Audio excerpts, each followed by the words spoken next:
शुभ शनिवार है। ओम शनिचराय सुना होगा आपने, अच्छी तरह से जानते होंगे, कानों में आवाज पहुंची होगी।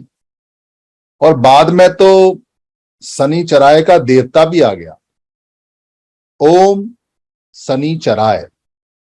ओम का मतलब पाली में है इंफीरियर, निम्न कोटि का, यानी घटिया क्वालिटी का, निम्न कोटि, निम्न स्तर का, लोअर लेवल का। उसको पाली में कहते हैं ओम या ओमक।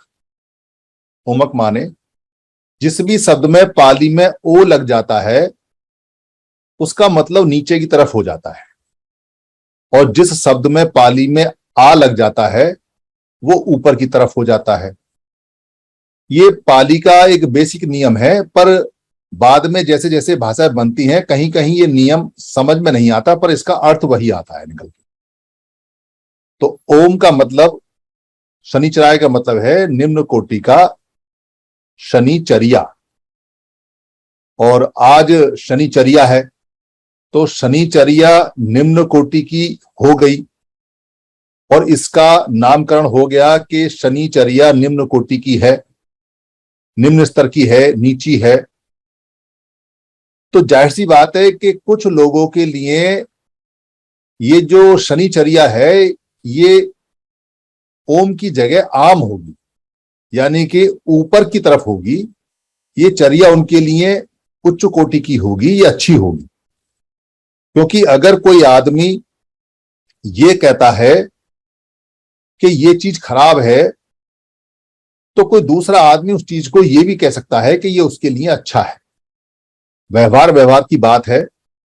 एक सेना के ऊपर, जब बॉर्डर के ऊपर सेना का सिपाही खड़ा होता है तो उसको सामने वाला दुश्मन लगता है, पर दूसरे देश की सेना को, जो उसके सामने सेना खड़ी है, वो दुश्मन लगती है। यानी सेनाएं एक दूसरे को दुश्मन लगती हैं, पर सेना खुद को कभी दुश्मन नहीं होती, खुद को अच्छी लगती है। तो जिन लोगों ने शनिचर को, शनिचर्या को, शनिवार को ओम कहा है, निम्न कोटि का कहा है, तो जाहिर सी बात है कि उनको इस शनिचर्या से कोई ना कोई दिक्कत रही होगी, कोई ना कोई परेशानी रही होगी। और वो शनिचर्या क्या है, इस शनिचर्या को कोई नहीं जानता, पर पाली भाषा जानती है। पाली भाषा बताती है कि शनिचर्या है क्या। इसलिए जब डॉक्टर अंबेडकर 16वां वॉल्यूम पाली का देके जाते हैं तो वो कहते हैं पाली पढ़िए और आगे बढ़िए। यहां जितने भी लोग हैं और जिन लोगों तक ये वीडियो जाता है या जो वीडियो जा रहे हैं, वो पाली की किताबों को, पाली की डिक्शनरी को, पाली की बातों को, पाली के शब्दों को दो चार रोज सीखें। कोई मुश्किल काम नहीं है। देखते रहे कि पुराना शब्द क्या होगा और अभी ये क्या है, तो आपको पाली आना शुरू हो जाएगी, तो आप आगे बढ़ने शुरू हो जाएंगे। क्योंकि शनिचर्या कोई बताता ही नहीं, बस यही कहते हैं कि शनिवार मनहूस है और शनिवार के दिन बाहर नहीं निकलना चाहिए, और शनिवार के दिन लोहा नहीं रखना चाहिए। और शनिवार का बाद में देवता आ गया तो वो कह दिया वो तेल मांगता है, पैसा मांगता है, तेल मांगता है। पर ऐसा जिक्र तो कहीं पाली में है नहीं कि शनिवार का कोई देवता भी है। पर शनिचर्या के बहुत सारे देवता हैं, ये पाली कहती है। एक देवता नहीं है, बहुत सारे देवता हैं, और ये बुद्ध से पहले रहे हैं। और सन्निपात बाहुल जब करते थे, सन्निपात बाहुल मतलब साथ साथ बैठते थे, सन्निकट बैठते थे, और बहुल माने बहुत ज्यादा लोग बैठते थे।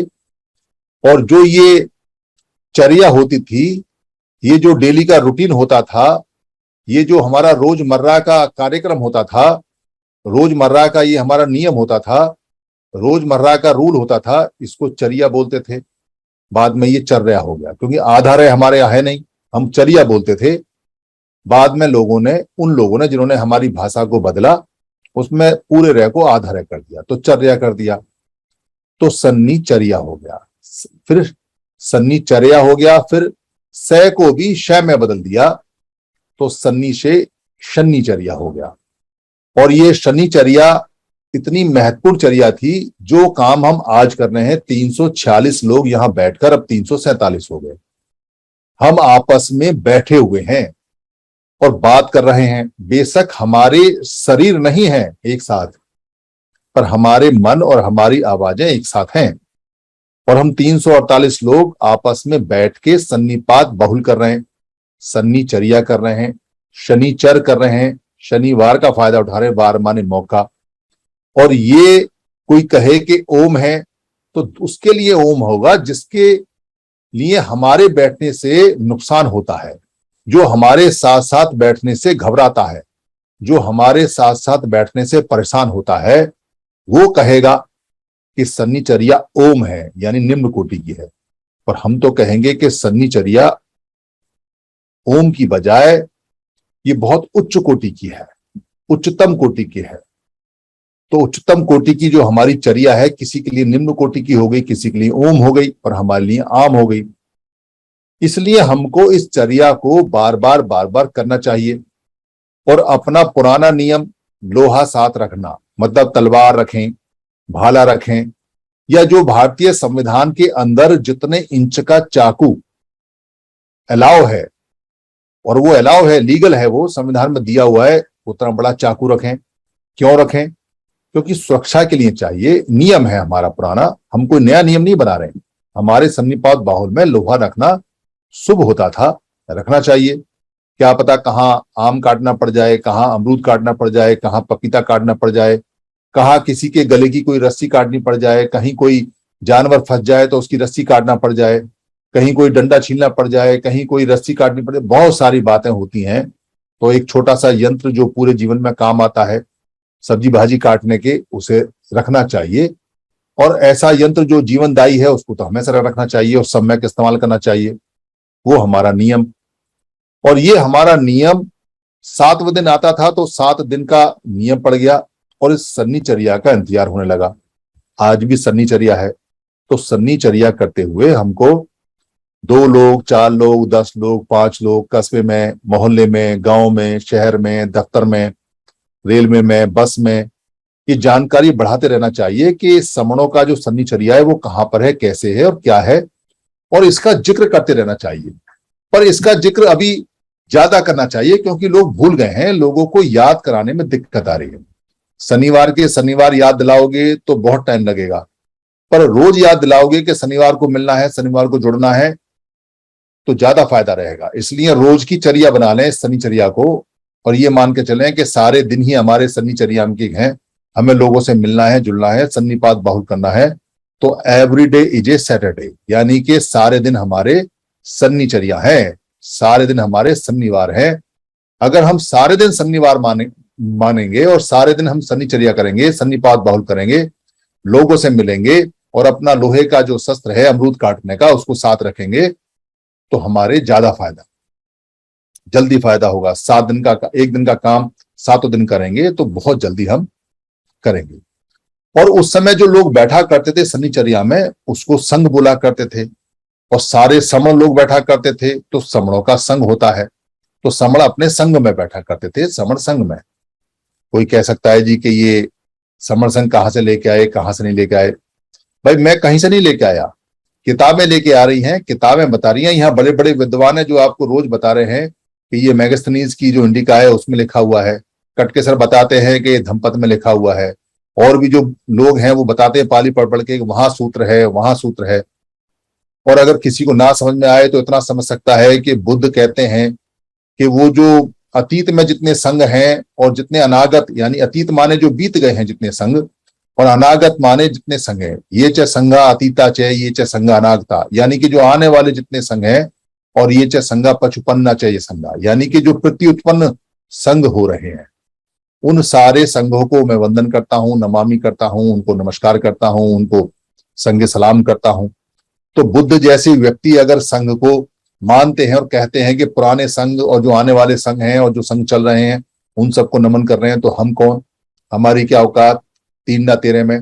जो विश्व गुरु है जब अगर वो नमन करता है संघ को, तो हम तो उनसे पहले नमन करेंगे। हम तो विश्व गुरु को भी नमन करेंगे और संघ को भी नमन करेंगे, और जो उन्होंने ज्ञान दिया धर्म का उसको भी नमन करेंगे। इसलिए ये जो संघ की शक्ति है, संघ शक्ति है, ये सबसे बड़ी शक्ति है। पर संघ की आवश्यकता से पहले आप पहले ये सुनिश्चित कर लें, ये जान लें कि आपको जीवित रहना है, जीवित रहने की आवश्यकता है, आपको अपने बच्चों को जीवित रखने की आवश्यकता है। आप जीवित रहना चाहते हैं या नहीं? क्योंकि अगर इसका जवाब, इसका आंसर ये है कि हम जीवित रहना नहीं चाहते हैं, तो बात खत्म हो गई, फिर संघ की जरूरत ही नहीं है। पर अगर आप जीवित रहना चाहते हैं और अपने बच्चों को जीवित रखना चाहते हैं, तो फिर बहुत सारी चीजें आपको करनी पड़ेंगी और उसके लिए आपको तैयार होना पड़ेगा। और अगर आप उसके लिए तैयार नहीं हुए तो आप कहते रहोगे कि हमें जीवित रहना है, पर आप जीवित रह नहीं पाओगे और ना आपके बच्चे जीवित रह पाएंगे। 4 चीजें किसी भी भूत के लिए, भूत का मतलब है जो उत्पन्न होता है, भू से जो उत्पन्न होता है, भूत शब्द बना हुआ है भू और उत्पन्न, यानी जो जमीन से उत्पन्न होता है, जो जमीन के द्वारा उत्पन्न होता है। वो वनस्पति भी हैं, वो जितने भी जीव हैं वो सारे जीव हैं जो जमीन से पैदा होते हैं। तो जितने भी भूत हैं, उन भूतों में अगर हम वनस्पति को छोड़ दें और जितने जीव हैं वनस्पति को छोड़ के उनको अगर हम बात करें, तो 4 चीजें उनको मुख्य रूप से बताती हैं कि ये जीव है। और वो 4 चीज जो हैं वो है, पहला है उनका खाना, यानी कि भोजन। हर एक जीव को भोजन चाहिए। दूसरा है, भोजन के बाद उनको सोना चाहिए, रेस्ट चाहिए। वो सोएंगे, आराम करेंगे। अगर वो 24 घंटे लगातार चलते रहेंगे तो वो थक जाएंगे, मर जाएंगे। और तीसरा है, उनको अपने जैसे और जीव चाहिए आगे पैदा करने के लिए, तो उनको सेक्स चाहिए। और चौथा है, उनको सुरक्षा चाहिए। अगर वो बच्चे पैदा हुए, उनको सुरक्षा नहीं मिली, तो वो मर जाएंगे, तो खत्म हो जाएंगे। तो ये 4 बेसिक चीजें हैं जीव की जो उसको चाहिए। ये 4 बेसिक चीजें अगर जीव को नहीं मिलती हैं तो जीव लुप्त हो जाएंगे, खत्म हो जाएंगे। जो भूत है वो खत्म हो जाएंगे, जीवधारी। तो जितने भी पशु हैं, पशु उनको बोलते हैं जिनके 4 पैर होते हैं और जिनमें ये चारों चीज पाई जाती हैं, उनको पशु बोलते हैं। पर पशुओं में और हमारे अंदर एक शब्द का अंतर है। उनको हम पशु बोलते हैं और हम अपने आप को मनुष्य बोलते हैं।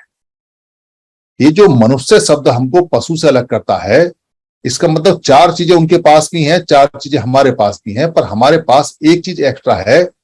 जिस अलग चीज से, जिस एक्स्ट्रा चीज से, जिस एडिशनल चीज से हम मनुष्य बने, और वो मनुष्य शब्द में छुपा हुआ है। वो है इसलिए हम मनुष्य हैं। वो क्या है? मन इससे, यानी मन इससे। इससे जो पाली में बोलते हैं, का बोलते हैं, यानी मन का या मन से, मनस्य।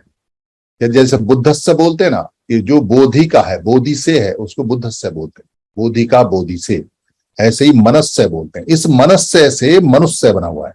6 षटकोण वाला हमारी पाली भाषा में होता नहीं, ये बाद में जोड़ा गया है हमको गुमराह करने के लिए। ये जो शब्द है, मैं, ने, आधा से और पूरा से, मनस्य है। मनुष्य से ही मनुष्य बना हुआ है, इसी को मानस बोलते हैं। तो इसमें जो शब्द है मन, इससे हम बनते हैं अलग, पशु से अलग बनते हैं। यानी पशु के अंदर जो मन होता है वो बहुत छोटी मात्रा में होता है, पर हमारे अंदर जो मन होता है वो पूरी पृथ्वी पे जितने भी जीव हैं उनमें सबसे ज्यादा होता है। इसलिए हम सबसे श्रेष्ठ हैं और सबसे ऊपर हैं। अब ये जो मन है, इस मन का बड़ा कमाल है, क्योंकि जब ये मन है तो इसके अंदर आचार आता है, विशेष आचार। और उस विशेष आचार को बोलते हैं विचार, यानी विचार। ये जो विशेष आचार यानी आचरण करने की जो विशेष प्रक्रिया हमारे अंदर आती है मन से। मन कैसे काम करता है, ये बुद्ध ने धम्म के अंदर, अभिधम्म के अंदर बहुत अच्छी तरह से बताया है कि मन कैसे कैसे बनता है, क्या काम है। वो एक अलग साइंस है। जिनको उसमें रुचि है वो पढ़ सकते हैं। यहाँ उसका संदर्भ अगर मैं दूंगा या उसके बारे में डिटेल में बताऊंगा तो कई घंटे निकल जाएंगे। वो डीप है थोड़ा सा, पर हम यहां वो बात करेंगे जिससे हमें फायदा होने वाला ज्यादा। तो वो जो विशेष आचार आता है जिसको विचार बोलते हैं, वो हमसे विशेष चर्या कराता है, यानी व्यवहार कराता है, आचरण कराता है। वो जो आचार करने का जो प्रोसेस है जिसको विचार बोलते हैं, वो लगातार हमारे मन में आता रहता है और वो मन में हमें बताता रहता है कि हमें क्या करना चाहिए। वो विशेष क्या है जो पशु में नहीं है, हम में है। तो वो बोलना है, वो सोचना है, जो सोचते हैं वो करना है, वो बोलना है। तो बोलने की आजादी है। हम बोल सकते हैं, अपने आप को एक्सप्रेस कर सकते हैं, अपनी बातें बता सकते हैं, और हम बोलकर किसी तक भी कोई चीज पहुंचा सकते हैं। और हम नई नई चीजें सोच सकते हैं और सोच के उसको क्रियान्वयन कर सकते हैं, उसका कमीशन कर सकते हैं, उसको बना सकते हैं, तो हम उसको व्यवहार में ला सकते हैं। तो जितनी भी चीजें हैं उन सबका हम उन सोच से, उस मन से बराबर का फायदा उठा सकते हैं। उन सब में हमारी भागीदारी है। जितनी हवा है वो हमारा विचार, हमारी सोच, हमारा मन कहता है कि ये हमारे लिए है और सबके लिए है। जो खाना है, जो नदी है, जो नाले हैं, जो बारिश है, जो पहाड़ है, जो बर्फ है, जो पेड़ है, जो पौधे हैं, जो जानवर हैं, जो फल है, जो फ्रूट है, और जो अपने आप को एक्सप्रेस करने की, अपने विचारों को चिल्ला चिल्लाकर बताने की जो आजादी है, और बोलने की आजादी है, और कहीं भी एक्सप्रेस करने की आजादी है, वो हमको मनुष्य बनाती है।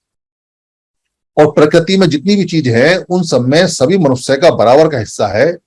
ये जानकारी हमारे मन में आती है, ये विचार में आती है, और ये सत्य है, ऐसा हमको पता रहता है।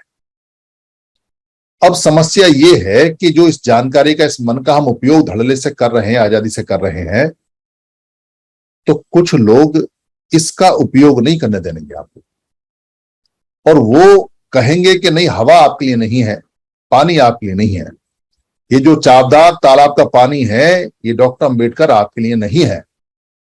ये जो मिट्टी से पैरों से रौंद कर और पसीने और थूक से और गंदगी से मिली हुई मिट्टी में जो एक व्यक्ति ने मटका बनाया है, और उस मटके में जो पानी है, वो पानी अब आपके बच्चों के लिए नहीं है। ये जो दुनिया में काम है, ये काम आपके लिए नहीं है। ये जितने फल लगे हुए हैं, ये जितने भी पैदावार है खेतों में, अब आपके लिए नहीं है। कंडीशन है इसके अंदर, इसमें पैसा लगा दिया है। पैसा आपके पास हो तो ले सकते हैं, वो भी बेचने वाले की मर्जी है कि आपको बेचे या ना बेचे। किसी रेस्टोरेंट में आपको अलाउ करे या ना करे, किसी जगह आपको अलाउ करे या ना करे, किसी बिल्डिंग में जो प्राइवेट हो गई हैं उनमें आपको अलाउ करे ना करे। गवर्नमेंट वाली में तो आप धड़ल्ले से घुस जाते थे, वो तो सबकी थी, पर प्राइवेट वाली में मालिकाना हक है। कल को रेल भी आपके लिए बंद हो जाएगी क्योंकि वो प्राइवेट हो जाएगी, और हवाई जहाज भी आपके लिए बंद हो जाएगा। और कुछ लोगों के लिए हुआ भी है, जिन लोगों ने ट्विटर पे उल्टे सीधे कमेंट किए या उनके हिसाब से सीधे थे, उनके हिसाब से उल्टे थे, उनकी रिस्ट्रिक्शन लगा दी कि ये जहाज में यात्रा नहीं कर सकते। तो आपको रोका जा रहा है। जो आपका मन है उसको मन के मुताबिक काम नहीं करने दिया जा रहा है। आपको पढ़ाई भी मन के मुताबिक नहीं मिलेगी, पढ़ाई के लिए भी जो दूसरे का मन होगा उसके हिसाब से आपको मिलेगी। ना काम है, ना पढ़ाई है, ना रोजगार है, ना प्राकृतिक चीजें हैं, ना संसाधन है, ना आना है, ना जाना है। सड़कों का उपयोग भी आप मन मुताबिक नहीं कर सकते। सड़क पे भी ऐसा हो जाएगा कि ये आपके लिए अलाउ है, आपके नहीं है। कुछ नियम ऐसे बनेंगे जो आपको लगेगा कि ठीक है, पर हकीकत में आपके मन को रोका जा रहा है। अगर आपके मन को रोक दिया तो मन का इस्तेमाल बंद हो गया, और जब मन का इस्तेमाल बंद हो गया तो मन मर गया, और जब मन मर गया तो फिर पशु में और आप में कोई अंतर नहीं, क्योंकि आप तो मन से मनुष्य बने थे, मन तो मार दिया। तो चार काम आप करोगे। क्या चार काम करोगे? रूखा सूखा उल्टा सीधा जो मिलेगा खाओगे। जैसे चीन के अंदर सारे जानवरों को खाते थे, वहां खाना नहीं था। हमारे यहाँ भी जो मूसाहार जाति के लोग हैं वो मूसे को खाते हैं, क्योंकि खाने को था नहीं। जो खाना था वो छीन लिया उनसे, जमीनें छीन ली और वो जगह धकेल दिए गए। हमारे लोगों ने जड़ें खाई, मरे का मांस का माल खाया, क्योंकि खाना था नहीं। तो खाना खाओ जैसा भी है, उसके बाद में शरीर थकेगा तो सो जाओगे, वो नेचुरल है। हो सकता है आपको सोने ना दिया जाए और आपके काम का बोझ ला दिया जाए। आप 8 घंटे की बजाय 12 घंटे काम करो, 12 घंटे की बजाय 14 घंटे करो, 16 घंटे करो, सो भी नहीं, तो आपका शरीर वैसे ही खत्म हो जाएगा। फिर आपको किसी भी हालत में जो प्रजनन के लिए ताकत चाहिए, अपने बच्चे पैदा करने के लिए चाहिए, वो ताकत आपके शरीर में होगी नहीं, क्योंकि जो पेड़ कमजोर होता है उसमें फल ही नहीं आते, और आते भी तो टूटे फटे फल आते हैं। तो बच्चे भी ऐसे ही पैदा होंगे, टेढ़े मेढ़े से, छोटे से, जिनकी कमर 26 इंच होगी, 24 इंच होगी, 5 फुट के रह जाएंगे, 4 फुट के रह जाएंगे। खाना तो मिलेगा नहीं। जिस पेड़ को सही से खाना नहीं मिलता उसके फल और बीज में भी दम नहीं होता, वो भी कमजोर मिलते हैं, बेकार होते हैं।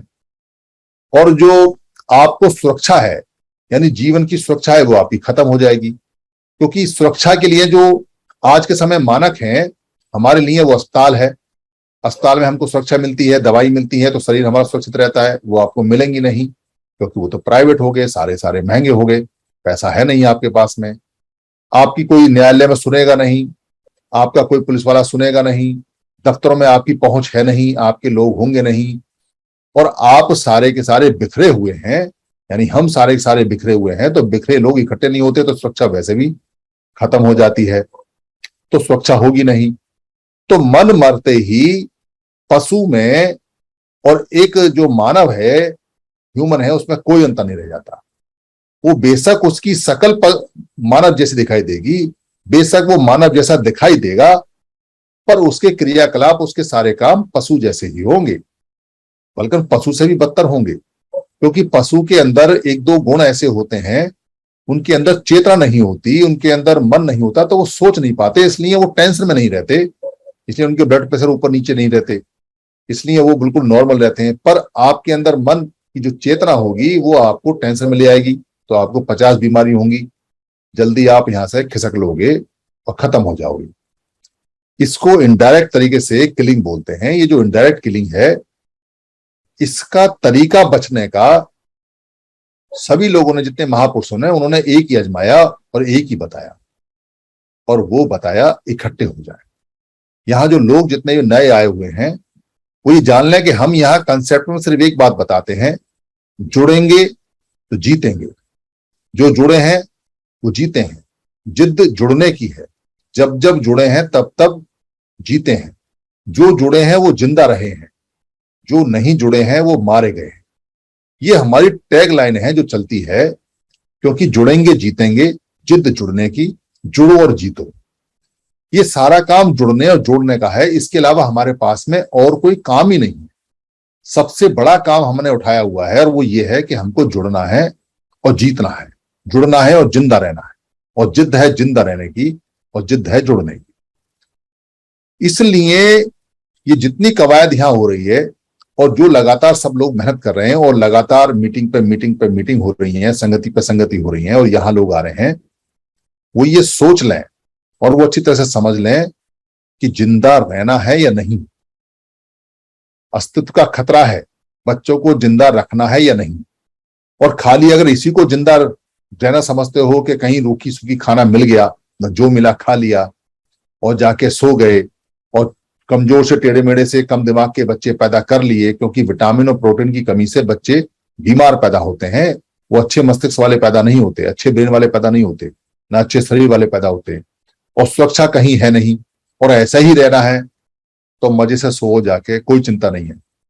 क्योंकि आप धीरे धीरे मारे जाओगे, और जब धीरे धीरे मरोगे तो उसमें पता नहीं चलेगा। जैसे कोई बेहोश होता है धीरे धीरे करके, तो उसे मरने का दर्द नहीं होता, ऐसे पता नहीं चलेगा कि आप कितने मरते जा रहे हो। पर अगर जिंदा रहना है, जो बाबा साहब ने और जो बुद्ध ने शिक्षा दी है कि मन को नहीं मरने देना, चाहे कुछ हो जाए, और जो मन को मानने आएगा उसको छोड़ना नहीं है, तो उसके लिए पूरी कमर कसनी है। तो फिर आपको मेहनत ज्यादा करनी पड़ेगी। तो क्या मेहनत करनी पड़ेगी? बाबा साहब अम्बेडकर ने कहा, ऑर्गेनाइज हो जाओ। जो समता समाज संघ है 1927 में, संघ में आओ।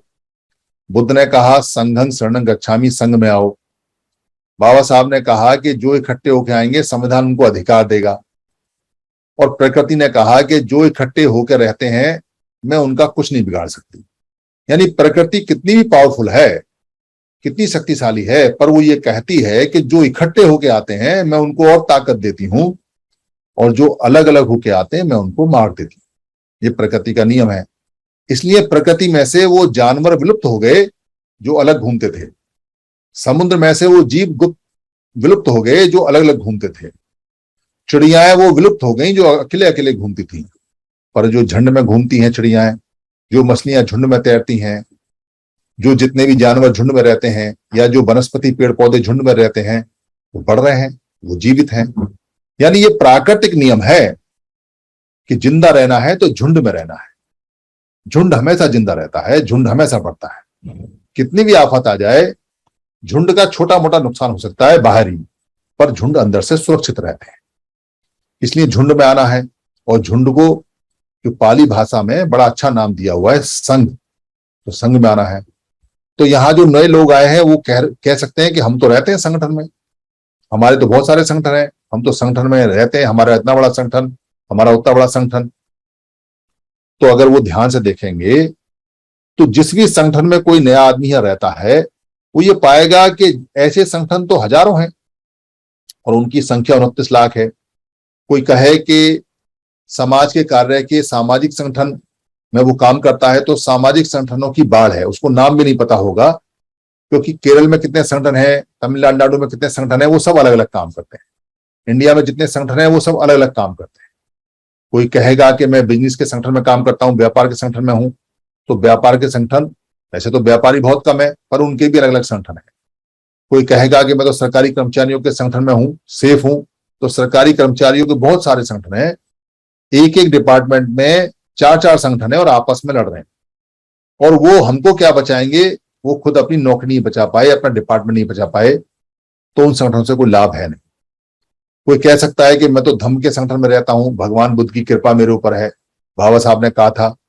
तो धम्म के संगठन भी अलग अलग है, वो अपने संगठन को देखे कौन से में रहता है और वैसे संगठन कितने हैं, कितने मठ हैं और कितने चल रहे हैं और कितने अभी और आने वाले हैं, रोज 100-200 रजिस्टर्ड हो जाते हैं।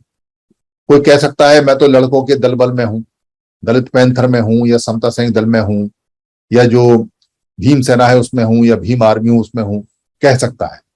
और ऐसे जो संगठन लड़कों के दल बल के वो हर जगह हैं। जितने भी सामाजिक संगठन है उन्होंने भी अपने बना रखे हैं, BVF, बहुजन वॉलंटियर फोर्स। हर एक संगठन ने अपनी बहुजन वॉलंटियर फोर्स बना रखी है।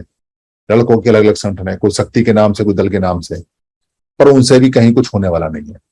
किसी में हत्या में या किसी आक्रोश में जाने से ना तो वो हत्याएं रुक रही हैं और ना ही वो बलात्कार रुक रहे हैं और ना ही वो घटनाएं रुक रही हैं। अगर वो रुकती होती तो रुक जाती। इतने सारे प्रदर्शन हुए, इतने सारे आक्रोश हुए, वो सब एक फॉर्मेलिटी, एक औपचारिकता होकर रह गए हैं। लोग बस थोड़ा बहुत अपना नाम वाम, अपना चेहरा वेहरा, वो सब चीजें हो जाती हैं। उसके बाद में कोई पूछने नहीं जाता कि वहां क्या हुआ क्या नहीं हुआ, और कोई फॉलोअप नहीं होता, क्योंकि संघ नहीं है, सब संगठन है और संगठन अलग अलग है। एक काम के अगर 10,000 संगठन होंगे तो 10,000 जगह शक्ति बढ़ जाती है। बहुत सारे लोग जो संगठन और संघ में अंतर नहीं जानते, वो कहते हैं कि जितने ज्यादा संगठन होंगे उतना फायदा है। तो शुरू में ऐसा लगता है कि वो ठीक कह रहे हैं, हम भी कहते हैं वो ठीक कह रहे हैं, जितने ज्यादा संगठन उतना अच्छा, जितनी ज्यादा चीनी डालोगे उतना ज्यादा मीठा। पर मीठा है कहां? जो संगठन जितने ज्यादा हैं तो अधिकार बचने चाहिए, अधिकार बढ़ने चाहिए, संवैधानिक अधिकारों की बाढ़ आनी चाहिए। जो बाबा साहब संविधान में अधिकार नहीं ला पाए वो भी आने चाहिए, आर्थिक आधार भी आना चाहिए, काम का अधिकार भी आना चाहिए, बेरोजगारी का नियम आना चाहिए कि बेरोजगार को भत्ता मिलेगा, पढ़ाइयां फ्री होनी चाहिए। पर हो तो उल्टा रहा है, सारे के सारे अधिकार जा चुके हैं, सारे के सारे अधिकार खत्म हो चुके हैं। इसका मतलब ज्यादा संगठन होने से नुकसान है। तो कोई कह सकता है कि जो विरोधी लोग हैं उनके भी तो बहुत सारे संगठन हैं, तो ठीक कहता है, विरोधियों के भी बहुत सारे संगठन हैं, पर वो आधी बात ठीक कहता है। अगर वो ध्यान से देखेगा तो पाएगा कि उनके सारे संगठन एक विचारधारा में हैं और वो सब अपने संघ के अधीन काम करते हैं। यानी संघ जैसा उनको बताता है कि अब आपको ये करना है, ये करना है, वो उसको सअक्षर पालन करते हैं। पर हमारे यहां तो मामला उल्टा है। हमारे यहां तो एक व्यक्ति संगठन बनाता है और वो जो व्यक्ति संगठन बनाता है वो समाज से नहीं पूछता कि मैं संगठन बना रहा हूं। जरूरत ही नहीं समाज से पूछने की, क्योंकि समाज से सिर्फ लेना है, उसको चंदा लेना है, सपोर्ट लेना है, पर समाज से नहीं पूछता। समाज से अगर वो पूछेगा तो समाज कहेगा कि भाई काय का संगठन बना रहे हो प्यारे लाल जी, तो कहेंगे कि हम एक सामाजिक संगठन बना रहे हैं। बहुत अच्छी बात है, पर जो और सामाजिक संगठन है क्या उनसे बातचीत हुई? उनमें क्या खराबी है, क्या उसका एनालिसिस किया, उस पर PhD की, और वो खराबी है तो क्या समाज को बताई? और अगर वो खराबी उनमें है तो आपने उस खराबी को दूर करने के लिए क्या किया? और आपने उन संगठनों से क्या हार मान ली? क्या उन संगठनों को आपने ये कह दिया कि आप संगठन चलाओ, हम नया बनाते हैं, आप बुरा काम कर रहे हो तो करते रहो, हम आपके बुरे काम को नहीं बताएंगे? तो समाज पूछेगा कि भाई पहले तो उन संगठनों के बारे में बताओ जो चल रहे हैं और फिर अपने बारे में बताओ, फिर हम फैसला देंगे। ये ठीक ऐसे है जैसे छोटा बच्चा जब अपने पिताजी के पास जाता है और वो कहता है कि मुझे एक पेंसिल चाहिए और एक कॉपी चाहिए, नोटबुक चाहिए, तो उसका पिता ये पूछता है कि पहली वाली पेंसिल दिखाओ और पहली वाली कॉपी दिखाओ, उसका क्या क्या हुआ। पर समाज के पास तो कोई आता नहीं। जितने भी संगठन है 29 के लाख, उनमें से एक संगठन भी नहीं है जो समाज से पूछ के बना हो, एक भी नहीं है, एक भी। आप सारे संगठनों की हिस्ट्री उठा के देख लो। कुछ लोग होते हैं, एक आदमी होता है, दो होते हैं, तीन होते हैं, उनके दिमाग की पैदाइश होती है, जो नियम उनको अच्छे लगे वही नियम ठीक, जो चीज उन्होंने रणनीति बना दी वही ठीक, उससे चाहे समाज का नुकसान हो या समाज का फायदा हो। बहुत सारे संगठन हैं जिससे समाज को बहुत नुकसान हुआ है, पर कोई नहीं पूछने वाला, कोई नहीं कहने वाला है। थोड़ा बहुत फायदा हुआ, पर थोड़ा बहुत नाम का फायदा हुआ, उससे ज्यादा नुकसान हो गया, क्योंकि अधिकार तो सारे चले गए, नौकरियां तो सारी चली गई, जमीन हमारे पास है नहीं, नौकरी हमें मिलेगी नहीं, व्यापार हमारे पास है नहीं, इंडस्ट्री हमारे पास है नहीं, हम करेंगे क्या? बाहर हम जा नहीं सकते, ये सारे पैसा हमारे पास है नहीं, तो हमारी हालत क्या होने वाली है? ये उन संगठनों से जरा पूछें, तो वो संगठन उल्टी सीधी बातें करने लगते हैं, पर सवाल के मुद्दे पर नहीं आते। यहां हमने सारे संगठनों से पूछा, खासतौर से जो बड़े बड़े संगठन सामाजिक चलते हैं उनसे पूछा, लड़कों के दलबल से पूछा, आओ भाई सारे आओ, आगे बताओ कि तुम्हारा संगठन क्या करता है, क्या नहीं करता है, क्या बात है, क्या खर्चा करते हो, कितना तुमने उद्देश्य प्राप्त किया, क्या तुम्हारा फ्यूचर प्लान है, क्या नहीं, बताओ। पर वो कहते हैं जी हम आपको क्यों बताएं, आप कौन? आपने क्या हमको चंदा दिया है? आपने क्या रसीद कटवाई है हमसे? आपने क्या काम किया है? यहाँ चले आए खामे खा मुंह उठा के, समर संग विद द पीपल। दिमाग खराब हो गया है, आप अपना काम करो। तो हम उनसे पूछते हैं कि भाई तुम हमें एक बात बताओ, ये जो तुम्हारा जो संगठन है जिसको तुम चला रहे हो, क्या ये तुम्हारा प्राइवेट लिमिटेड है? क्या ये व्यक्तिगत संगठन है? क्या ये जो संगठन है ये इसके तुम मालिक हो? तो उनकी छुट्टी पुट्टी गुम हो जाती है। तो कहते हैं जी प्राइवेट क्यों है, सामाजिक है, समाज का है। तो हम कहते हैं भाई हम समाज में नहीं आते क्या? हम समाज से बाहर हैं क्या? कोई ऑर्डर आया गवर्नमेंट ऑफ इंडिया का कि हम समाज से बाहर हैं? हम सामाजिक आदमी नहीं है क्या? हम समाज नहीं है क्या? तो तुमने जो संगठन बनाया है, जब ये तुम्हारा प्राइवेट नहीं है, सामाजिक है, तो समाज का राइट नहीं है, तुमने बनाया हमारे लिए, तो हम पूछेंगे नहीं इसमें चंदा कहां से आ गया, इसमें धौल दपट कहां से आ गई, इसमें काम का कहां से आ गया? बताओ हमको, तुमने समाज का संगठन बनाया हुआ है, हम समाज के आदमी हैं, तो सिट्टी पिट्टी गुम हो जाती। तो आता नहीं इसलिए कोई, क्योंकि अगर प्राइवेट संगठन है तो तू अपने घर में रख, हमने क्या करना है इसका। पर सामाजिक है तो तुझे व्हाइट पेपर देना पड़ेगा। व्हाइट पेपर मतलब रिपोर्ट देनी पड़ेगी हर साल की।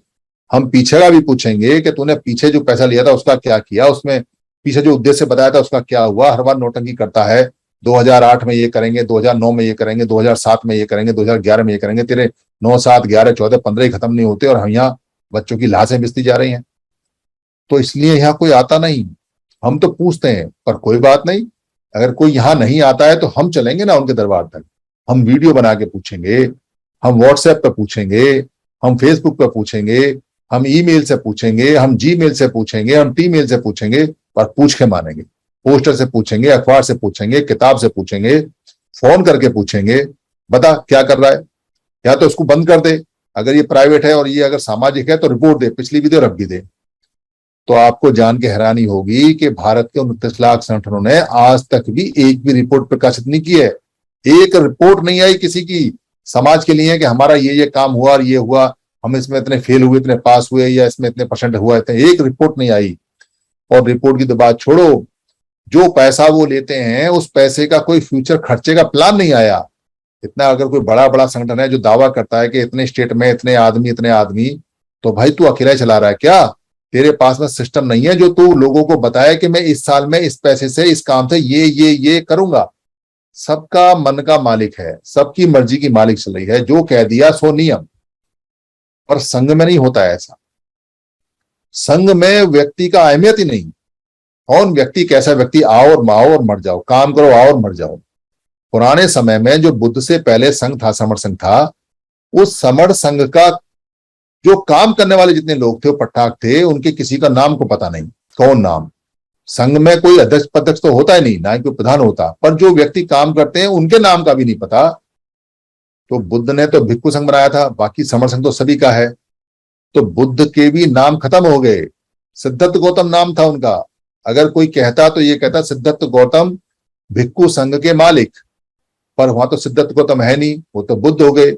और बुद्ध खुद कहते हैं शरणं संघं शरणं गच्छामि, मैं संघ की शरण में जाता हूं और संघ ही मेरा सब कुछ है और जो संघ डिसाइड करता वही मैं मानता हूं। तो प्रपोजल तो बुद्ध लेके आ सकते हैं, प्रपोजल तो भिक्खु कोई और लेके आ सकता है, पर पास संघ ही करेगा। वही सारे नियम यहां उठा लिए। कोई भी जो समर संघ में अभी 1 तारीख को हाउस लगेगा, बड़े सारे नियम आने वाले हैं, तो कोई भी व्यक्ति कोई भी कानून लेके आ सकता है। लाओ भाई कानून, सबकी छूट है, सबके, क्यों मनुष्य है ना, तो मन में जो आया लाओ, पर पास तो कराना पड़ेगा। खाली मन में लेके आ गए तो नियम तो नहीं बनेगा। तो 51% वोट भी साथ लाओ, तो कन्विंस करो उन लोगों को और बताओ कि तुम्हारा जो प्रपोजल है वो कैसा है, इससे संघ को क्या फायदा होगा, क्या नुकसान होगा, और हाउस जो पास कर देगा नियम बन जाएगा, कोई दिक्कत नहीं है। और फिर वो हाउस का नियम हो जाएगा, हाउस की प्रॉपर्टी हो जाएगी। तो सारे नियम यहाँ पास होते हैं। यहाँ कितने व्यक्ति काम कर रहे हैं, कोई व्यक्ति अगर लगता है किसी का नाम वाम ज्यादा है या कुछ है, तो वो व्यक्ति यहाँ अपने आप खत्म हो जाता है। जैसे समुद्र में जो लाश होती है उसको समुद्र निकाल के फेंक देता है, वैसे यहाँ करप्टेड आदमी को संघ निकाल के फेंक देता है। ये नेचुरल प्रोसेस है। ये पुराने नियम इतने जबरदस्त हैं कि जैसे जैसे ये बताए जा रहे हैं वैसे वैसे लोगों को समझ में आते जा रहे हैं और ये तेजी से काम बढ़ता जा रहा है। पर फिर भी इतनी तेजी से नहीं बढ़ रहा जितनी तेजी से बढ़ना चाहिए, क्योंकि मेहनत नहीं हो रही है। कंसेप्ट बहुत बढ़िया हो सकता है, नियम बहुत बढ़िया हो सकते हैं, समय बहुत बढ़िया हो सकता है, पर वही बात जो बुद्ध ने कही थी कि ये दुनिया का सबसे बेहतरीन सिद्धांत है जो मैं बता रहा हूं, जो बुद्ध ने बताया, पर भाई इस सिद्धांत से मुझे फायदा होगा क्योंकि इस सिद्धांत को मैंने रीडिस्कवर किया है, प्रकृति से दोबारा निकाला है और इसका मैंने फायदा लिया है। पर सामने वाले लोगों, अगर तुम ये सोचो कि मैं कुछ बोल बाल दूं या तुम्हें सर पे हाथ रख दूं या टच कर दूं या मुंह से कह दूं कि अब ये सिद्धांत तुम्हारा भी लाभ करे, नहीं होने वाला तुम्हारा लाभ। इस सिद्धांत से लाभ तभी होगा जब इस पे तुम मेरी तरह चलोगे।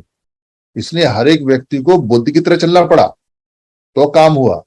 यहां कोई आदमी ये सोचे कि 4 आदमी काम कर रहे हैं, तो 4 आदमी काम तो कर रहे हैं, पर उन 4 आदमी के काम करने से काम अपनी गति पर नहीं पकड़ेगा। काम अपनी गति पर जब पकड़ेगा जब सारे लोग लगेंगे, और सारे लोगों को ये समझना पड़ेगा कि अगर जिंदा रहने की इच्छा है तो काम करो। सब अपने लिए काम करेंगे, यहां कोई किसी लिए काम नहीं करेगा। सारे काम करेंगे तो सारे बचेंगे, और थोड़े से काम करेंगे तो सारे नहीं बचेंगे। हो सकता है थोड़े बहुत बच जाएं, हो सकता है वो भी मारे जाएं, पर सारे नहीं बचेंगे। पर सारे काम करेंगे तो बहुत लोग बचेंगे, बहुत ज्यादा फायदा होगा। और हर चीज जो मनुष्य ने बनाई है या जो प्रकृति में है वो अधिकार क्षेत्र में होगी, उसका राइट होगा, जो नेचुरल राइट है वो मिलेगा आपको। पर मिलेगा जब प्राकृतिक रूप से प्रकृति की बात मानते हुए इकट्ठा हो गए। अप्राकृतिक रूप से अगर आप ये सोचो कि एक व्यक्ति सबके अधिकार दिला देगा, पॉसिबल नहीं है।